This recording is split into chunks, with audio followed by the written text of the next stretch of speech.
Hey, I'm Emerson with the Westfield Church of Christ.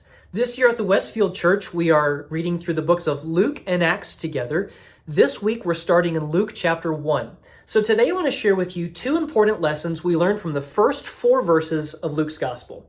It says, "Many have undertaken to compile a narrative about the events that have been fulfilled among us, just as the original eyewitnesses and servants of the word handed them down to us.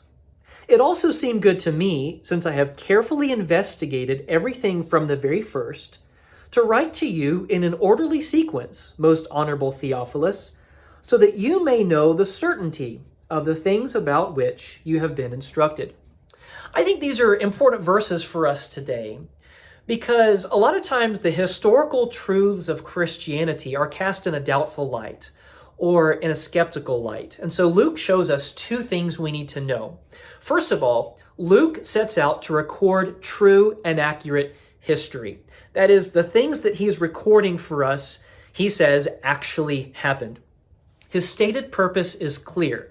He investigated everything carefully from the beginning so he could write it out in an orderly sequence and hand it to Theophilus, the original reader, or to us, the later readers, so that we can know the truth, so the certainty about the things we've heard about Jesus.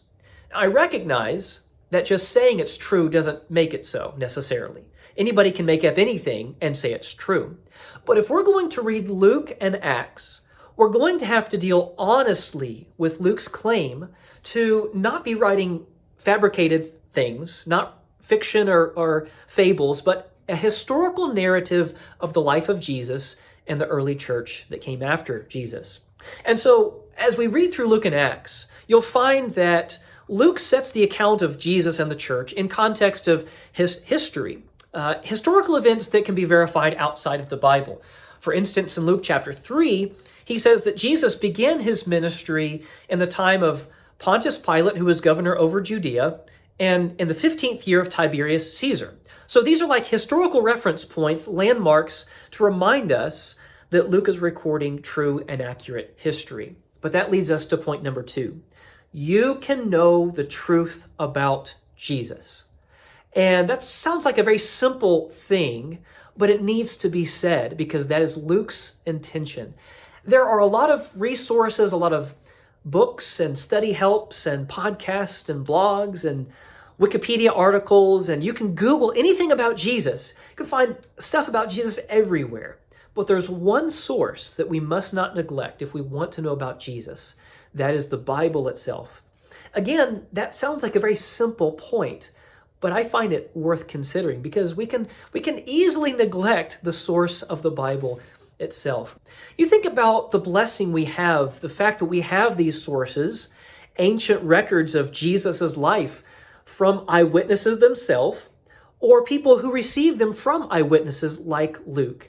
And so these are people who walked with Jesus, who talked with Jesus, and they can bring us closer to Jesus. Think about the great opportunity, the great blessing you have to know the truth about Jesus. I like the way the International Children's Bible reads in verse 4.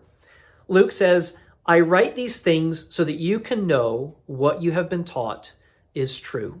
I invite you to join us as we read. If you want to download the reading plan or the devotional guide that goes along with it, you can find that at our homepage, westfieldchurchofchrist.com. There on our homepage, there's a link.